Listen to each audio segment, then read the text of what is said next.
report in perspective. And look, when we came to office, we knew we were facing a once-in-a-century pandemic and a once-in-a-generation economic crisis. And we knew this wouldn't be a sprint, it'd be a marathon. Quite frankly, we're moving more rapidly than I thought we would. This morning we learned that our economy created 266,000 jobs in April. It hadn't been adjusted again yet, but that's what it says, 266. And listening to commentators today, as I was getting dressed, you might think that we should be disappointed. But when we passed the American Rescue Plan, I want to remind everybody, it was designed to help us over the course of a year, not 60 days, a year. We never thought that after the first 50 or 60 days, everything would be fine. Today, there's more evidence that our economy is moving in the right direction. But it's clear we have a long way to go. All told, our economy has added more than 1,500,000 new jobs since I took office. That's the most number of jobs created in the first 3 months of any presidency in our history. Just for perspective, in these 3 months before I got here, the economy added about 60,000 jobs a month, not 500,000. In the 3 months since I've been here, the economy has added 500,000 jobs per month. And this is progress. And it's a testament to our new strategy of growing this economy from the bottom up and the middle out. And it's a clear testament to why it's so needed. Some critics said that we didn't need the American Rescue Plan, that this economy would just heal itself. Today's report just underscores, in my view, how vital the actions we're taking are. Checks to people who are hurting, support for small businesses, for child care and school reopening, support to help families put food on the table. Our efforts are starting to work, but the climb is steep, and we still have a long way to go. Today's report also puts some truth to some loose talk that we've been hearing about the economy lately. First, that we should stop helping workers and families out for fear of overheating the economy. This report reinforces the real truth. For years, working people and middle-class people, the people who built this country, have been left out in the cold, struggling just to keep their heads above water. While those at the top have done very well, we're still digging out of an economic collapse that cost us 22 million jobs. Let me say that again. It cost us 22 million jobs. When we came in, we inherited a year of profound economic crisis and mismanagement on the virus. And we proposed, what we propose is going to work. We're going to get to 70%. But anyway, look, it's also going to take focus, commitment, and time to get the economy moving again, as we want it to move. We've got work to do, to state the obvious, we have work to do. But look, let's keep our eye on the ball. That's why the American Rescue Plan is so important. I said we built it as a year-long effort to rescue our country. It's already working. 8 weeks later, we passed. After it was passed, but parts of the bill are still getting underway. Here's one example. I know you all know this, but it's worth repeating. State and local governments have to balance their budgets. As a consequence of this pandemic, revenues are way down in cities and states. State and local governments had to lay off 1.6 million employees. That's an awful lot of firefighters, police officers, sanitation workers, essential workers. But later this month, we're going to be distributing the first tranche of the state and local assistance from the American Rescue Plan. We won't get all 1.6 million of those jobs back in 1 month, but you're going to start seeing those jobs and state and local workers coming back. Starting this month, we will also deliver assistance to tens of thousands, and this, I notice every Republican in our home state talking about this as being a good idea, tens of thousands of restaurants and bars across the country. And by the way, the majority of the jobs that have come back have been in the entertainment and in those industries. And so, we're going to help schools and children and child centers across the country as well, accelerate reopening, and that's underway. So look, this is going to continue to improve. Today's report makes clear. Thank goodness we passed the American Rescue Plan. Help is here, and more help is on the way, and more help is needed. Second, today's report is a rebuttal to loose talk that Americans just don't want to work.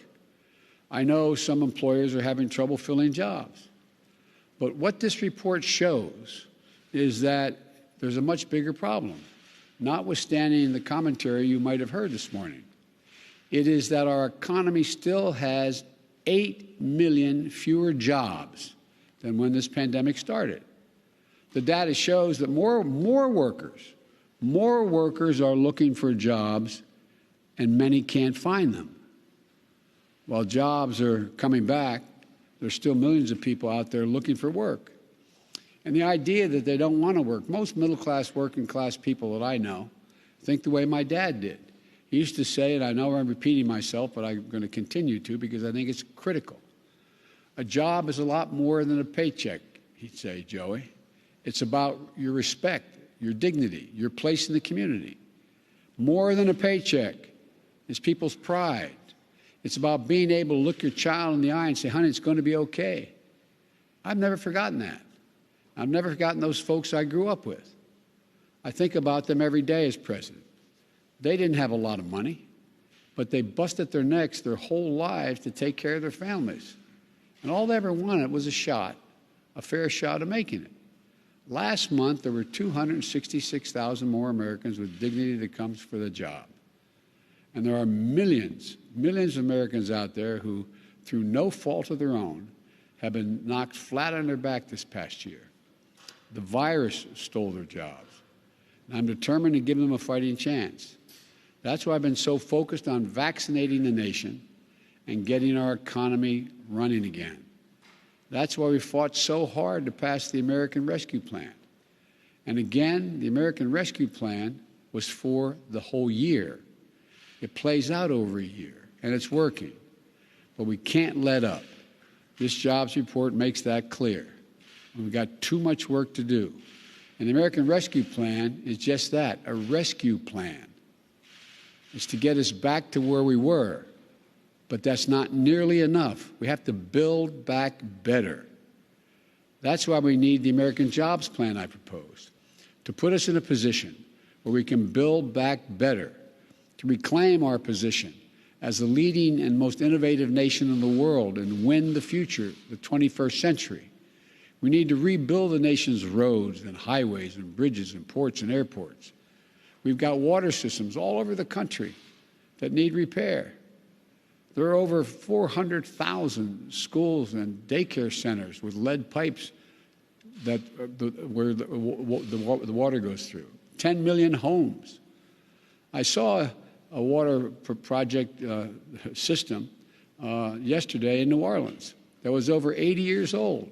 It's in need of major overhaul. And by the way, if they don't get it fixed, New Orleans itself is in real trouble. They need reliable, affordable, high-speed internet throughout this country. Our businesses need to compete worldwide. Our rural communities need to be able to compete and make their own judgments as to when to buy and sell. And our kids need to succeed in school. As my wife Jill says, any nation that out-educates us is going to outcompete us. We also need to up our game in our education system. 12 years of education in 2021 is not enough to compete in the 21st century. In my view, we need 16 years of public education guaranteed. In this country, from preschool for 3- and 4-year-olds at the early end to 2 years of community college after high school, we have some serious decisions to make and fundamental choices. And think about it. How much better off is the country if we have tens of thousands of graduating seniors from high school and beyond going to get 2 years of community college? Doesn't that increase our capacity significantly? This month's job numbers show we're on the right track. We still have a long way to go. As I said, my laser focus is on growing the nation's economy and creating jobs. My laser focus is on vaccinating our nation, and we're making continued progress. My laser focus is on one more thing, making sure working people in this country, hard-working people, are no longer left out in the cold. They're going to get a share of the benefits of a rising economy. It's been a long time since that happened. I've called my plan the blue-collar blueprint for America. That's exactly what it is. So let's not let up. We're still digging our way out of a very deep hole we were put in. No one should underestimate how tough this battle is. We still have a job to do here in Washington. The American people are counting on us. So let's get it done. Let's build an economy that delivers dignity and gives everybody a chance. I'm confident we can do this because there's nothing beyond the capacity of the American people. I want to thank you. God bless you. And may God protect our troops. Thank you very much. Mr. President, do you believe enhanced unemployment benefits had any effect on diminishing a return to work in some categories? No, nothing measurable. Thank you. And Mr. President, do you... On CDC mask guidance, I noticed you walked out to the podium with your mask on. Why do you choose to wear a mask so often when you're vaccinated and you're around other people who are vaccinated? Because I'm worried about you. No, it's a joke. It's a joke. Why am I wearing the mask? Because when we're inside, it's still good policy to wear the mask. That's why.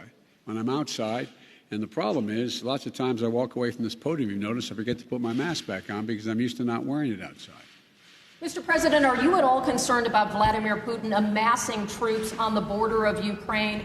Do you see that as a message to you, and could it impact your desire to have a one-on-one meeting with him? It does not impact my desire to have the one-on-one meeting, and you notice he had more troops before. He's withdrawn troops. There's still troops amassed, but significantly less than he had a month ago. So you expect that meeting? Sorry. Mr. President, do you believe that the Iranians are serious about negotiation in Vienna? yes, but how serious and what they're prepared to do is a different story, but we're still talking. Sir, you had a question. I had to cut you off. Do you have any update on whether you'll be able to meet Vladimir Putin in June? Is that going to happen? I'm confident we'll be able to do it. We don't have any a specific time or place. That's being worked on. Has he agreed, sir? Thank you.